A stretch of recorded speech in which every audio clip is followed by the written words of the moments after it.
नमस्कार, मैं हूं स्नेहलता। शाम के 4 बजे हैं और वक्त हो गया है न्यूज एट 4 का। बुलेटिन की शुरुआत 4 बजे की 4 बड़ी खबरों के साथ। सबसे बड़ी खबर सीबीएसई के स्टूडेंट से जुड़ी हुई है। सुप्रीम कोर्ट में सुनवाई के दौरान सीबीएसई कोर्ट को यह बताती है कि 10वीं, 11वीं और 12वीं के मार्क्स के आधार पर 30% और 40% के फॉर्मूले से रिजल्ट तैयार किया गया है। दूसरी बड़ी खबर गाजियाबाद बुजुर्ग पिटाई के मामले से है, जिसमें मुख्य आरोपी प्रवेश गुर्जर की पिस्टल के साथ फोटो वायरल हुई है।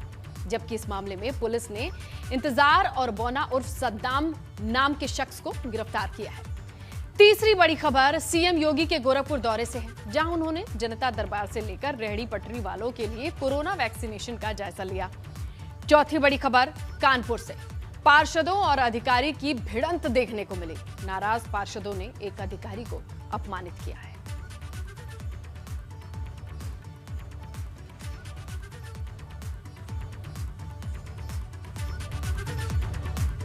इस वक्त बड़ी खबर मिल रही है बरेली से। युवती के साथ सरेराह छेड़खानी करना मनचले को महंगा पड़ा है। युवती ने मनचले की चप्पल से पिटाई की है और उसकी डंडों से पिटाई हुई है। अब यह पिटाई का वीडियो वायरल है। बरादरी थाना क्षेत्र के पीलीभीत बाईपास का यह पूरा मामला है। ये देखिए,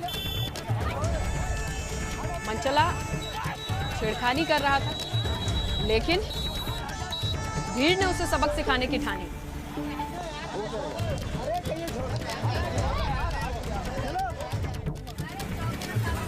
ऐसे में ये सवाल उठता है कि कहां है स्क्वाड, कहां है वो व्यवस्थाएं, और भीड़ को ये सजा देने की नौबत क्यों आई? देखिए इन तस्वीरों को।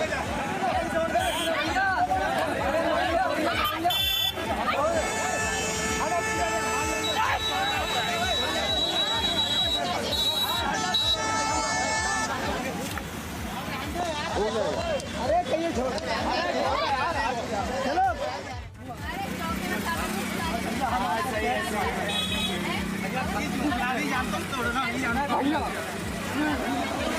देख सकते हैं आप कि सरेराह युवक को पकड़कर किस तरीके से पूरी भीड़ हमलावर है।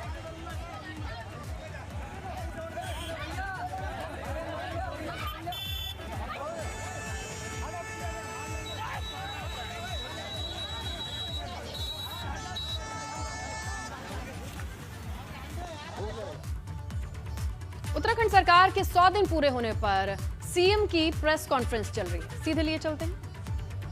आज 100 दिन और 100 दिन पर सूचना एवं लोक संपर्क विभाग द्वारा प्रकाशित विकास पुस्तिका। इस विकास पुस्तिका के इस कार्यक्रम में आप सभी का अभिनंदन, वंदन। मैं इस कार्यक्रम को इससे पहले कि आगे बढ़ाऊं, वर्तमान महामारी के दौर में जो व्यक्ति हमारे बीच नहीं रहे हैं और इसके साथ ही वर्ष 2013 की आपदा, केदार आपदा में पूर्ण गति को प्राप्त हमारे समस्त महानुभावों व्यक्तियों की याद में, स्मृति में 2 मिनट का मौन हम लोग रखें।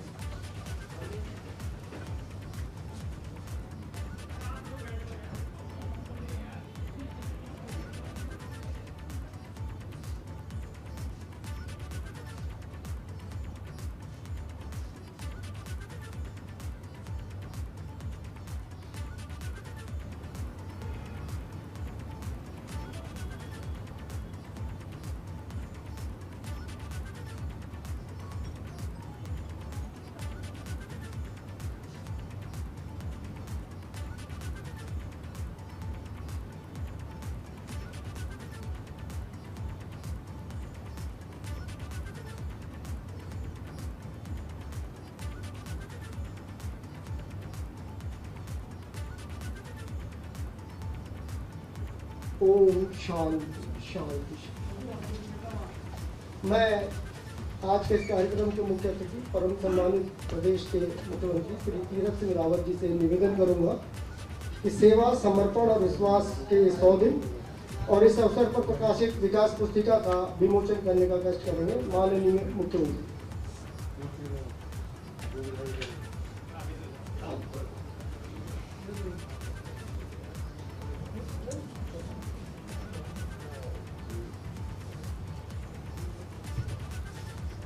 इन 100 दिनों में जहां एक और कोविड का एक दौर और कोविड के दौर में माननीय मुख्यमंत्री जी द्वारा किए गए कार्य, विभिन्न विकास कार्यों का इन 100 दिन के अंदर जो एक खाका है वो इस विकास पुस्तिका में समेटने का प्रयास। इस प्रेस कॉन्फ्रेंस पर हमारी नजर बनी हुई है, लेकिन इस वक्त आगे बढ़ते हैं बड़ी खबर की ओर। बांदा में तेज रफ्तार ओवरलोड ट्रक अनियंत्रित होकर पलट गया, जिसकी चपेट में आने से मां बेटी उसके नीचे दब गए। मां की मौके पर ही मौत हो गई। बच्ची की गंभीर हालत में जिला अस्पताल में भर्ती कराया गया, वहां उसका इलाज चल रहा है। घटना के बाद लोगों में आक्रोश है, वो सड़क पर जाम लगाकर हंगामा काटते नजर आए। और इस सब के बीच पुलिस को परिस्थितियों को नियंत्रित करने के लिए हल्का बल प्रयोग करना पड़ा है। प्रशासनिक अधिकारियों पर पथराव भी किया गया है। ये पूरा मामला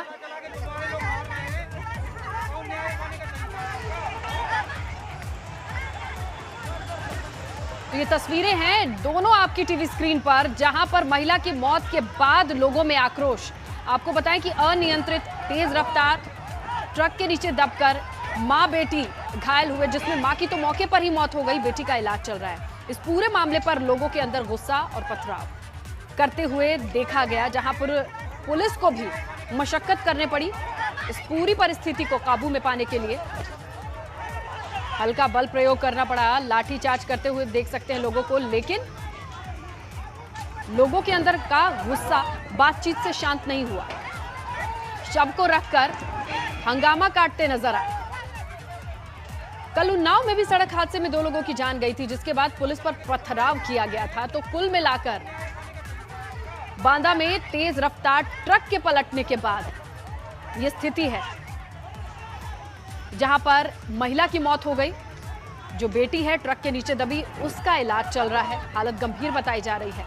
और इस पूरे मामले पर जो ग्रामीण हैं आसपास के क्षेत्र से, वो इकट्ठे हुए और अपना रोष जताते नजर आए।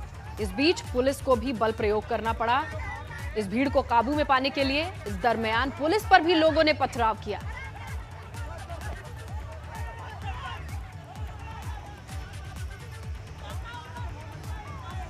तो तेज रफ्तार का कहर और उसके बाद की प्रतिक्रियाएं आपके सामने।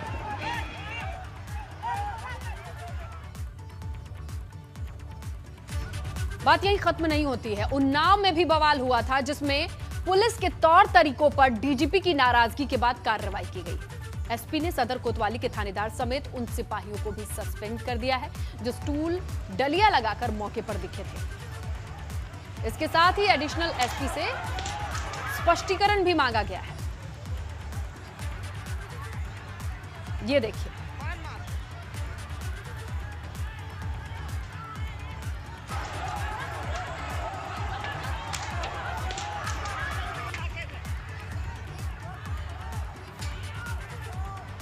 तो ये 2 तस्वीरें आई हैं उन्नाव से, जिसके बाद एडिशनल एसपी से पूछा गया कि भीड़ से निपटने के लिए क्या यही साधन और संसाधन है हमारी फोर्स के पास।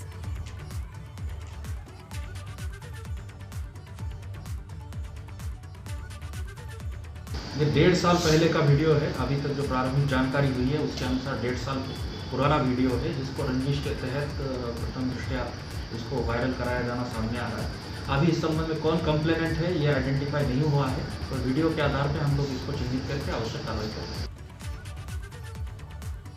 चलिए आगे बढ़ते हैं और आपको दिखाते हैं कि कैसे पूर्वी यूपी और पश्चिमी यूपी में कई जगहों पर बारिश हुई और बारिश के बाद हालात कैसे हैं जल जमाव के। पहली तस्वीर ग्रेटर नोएडा की है। तेज बारिश के बाद कई इलाकों में पानी ही पानी है। करीब 1 घंटे की तेज बारिश के बाद हालात कैसे हैं वो आप देखिए। दूसरी तस्वीर मेरठ की है, जहां 1 घंटे की तेज बारिश हुई और पूर्वी उत्तर प्रदेश में लगातार बारिश का दौर चल रहा था। ऐसे में अब देखा जा सकता है कि प्री मॉनसून का असर कहीं ना कहीं पश्चिमी उत्तर प्रदेश की ओर बढ़ता भी दिखाई दे रहा है, जहां ग्रेटर नोएडा की तस्वीरें हैं। तो मौसम का मिजाज कैसे बदला है, इसके 2 पहलू हैं। पहला ये है कि मौसम खुशनुमा हो गया। जो उमस और गर्मी थी, तेज गर्म हवाएं चल रही थी, उससे राहत है। लेकिन दूसरा पहलू ये है कि 1 घंटे की बारिश के बाद ही देखिए हालात कैसे हो गए हैं। मेरठ की तस्वीरें देखिए, लोगों के घरों के सामने मानो तालाब, आवाजाही में दिक्कत और बिजली विभाग के स्टोर रूम में भी पानी है। तो अंदाजा लगाइए कि किस तरीके से मौसम ने करवट बदली तो कई व्यवस्थाओं की पोल खोल।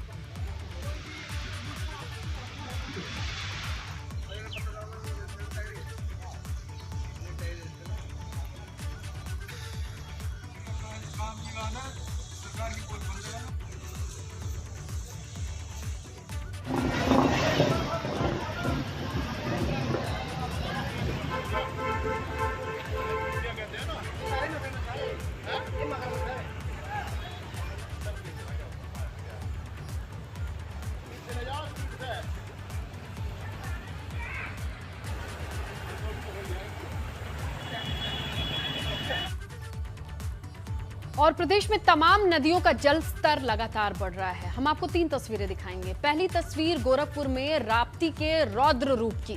दूसरी तस्वीर आपको देखने को मिलेगी गोंडा के बाढ़ंज और श्रावस्ती की। और कुल मिलाकर राप्ती का जल स्तर जिस तरीके से बढ़ रहा है, बाढ़ का खतरा मंडराने लगा है।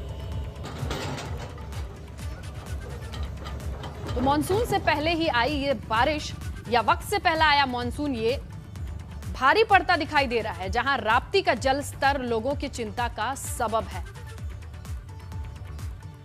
लगातार बारिश से जनजीवन अस्त व्यस्त होने की स्थिति में है।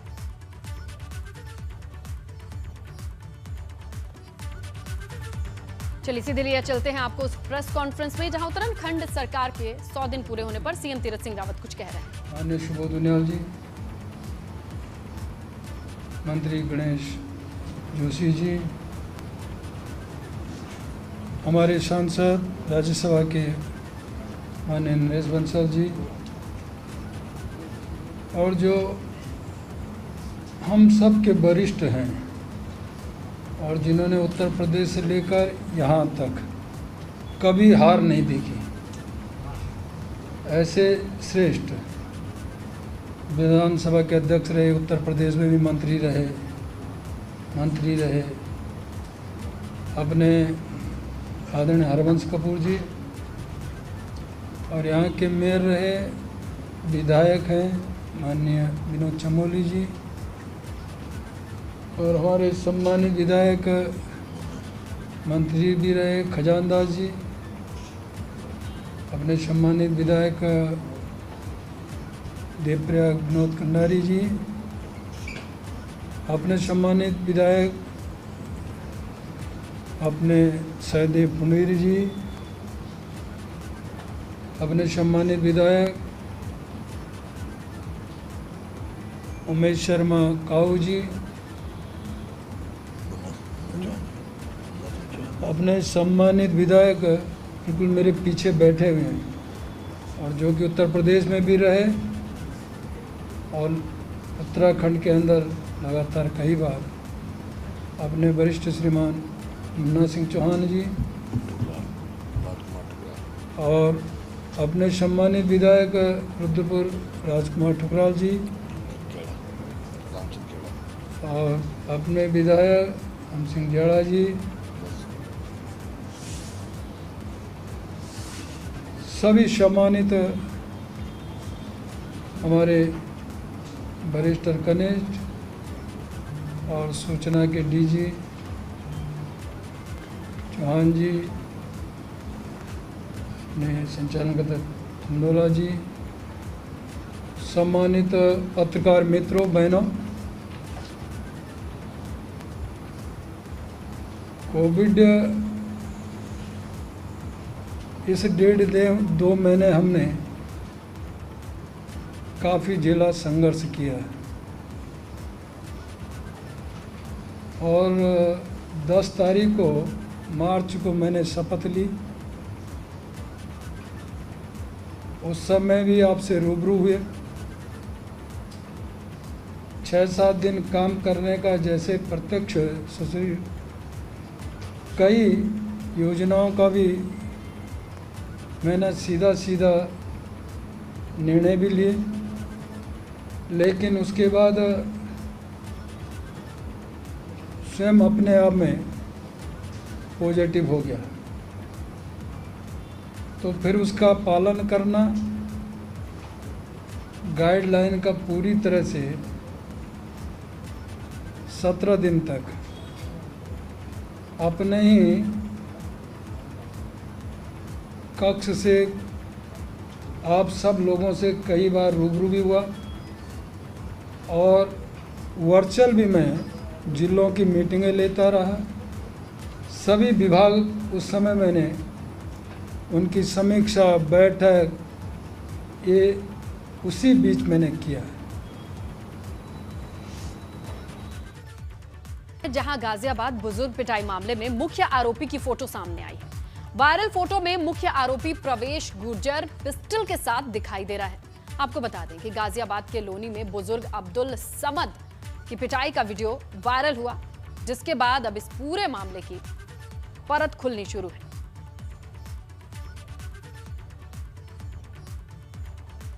तो वहीं इस गाजियाबाद बुजुर्ग पिटाई मामले में पुलिस ने 2 और लोगों को गिरफ्तार किया है। इनका नाम है इंतजार और बोना उर्फ सद्दाम।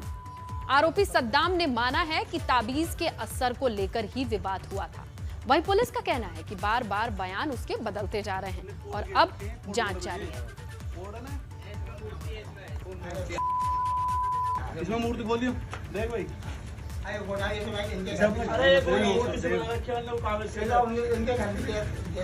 हाँ देता है। सोशल मीडिया पर जो खबर चलाई गई वो अब तक की जांच से बिल्कुल वेरीफाई नहीं हो रही है, कोरिलेट नहीं हो रहे हैं फैक्ट्स। तो ऐसे में सोशल मीडिया पे खबर चलाया जाना किसी गलत उद्देश्य की तरफ इंडिकेट करता है। ऐसे क्यों ये करनी पड़ी कार्रवाई लोगों को सोशल मीडिया पर, इसको संज्ञान में लिया गया है। Communal harmony, peace, tranquillity disturb करने का जो प्रयास किया गया। वहीं इस मामले में मंत्री मोहसिन रजा का कहना है कि यूपी में दंगा भड़काने की साजिश रची जा रही है। गाजियाबाद को अब दूसरा मुजफ्फरनगर बनाने का ये प्लान हो सकता है। लोनी प्रकरण में साफ तौर पे धार्मिक उन्माद कौन फैला रहा है, कौन सांप्रदायिक सौहार्द खराब करना चाहता है, ये साफ हो गया है उम्मेद पहलवान के उस फेसबुक लाइव से, क्योंकि वो समाजवादी पार्टी का सदस्य है और समाजवादी पार्टी के मुखिया अखिलेश यादव जी के साथ में उसकी बाकायदा तस्वीर है जिसमें वो गमछा डाले है समाजवादी पार्टी का, और तमाम उसके फेसबुक पर भी देखा जा सकता है। तो ये एक बहुत बड़ी साजिश का हिस्सा नजर आ रहा है। इसके लिए तो मुझे लगता है कि साफ तौर पर समाजवादी पार्टी को या उनके मुखिया को सामने आकर अपना स्टैंड साफ करना चाहिए कि आखिर इस साजिश के पीछे कौन लोग हैं, और अगर समाजवादी पार्टी का ये नेता इसने फेसबुक लाइव किया था तो ये धार्मिक उन्माद फैलाने के पीछे क्या मकसद है।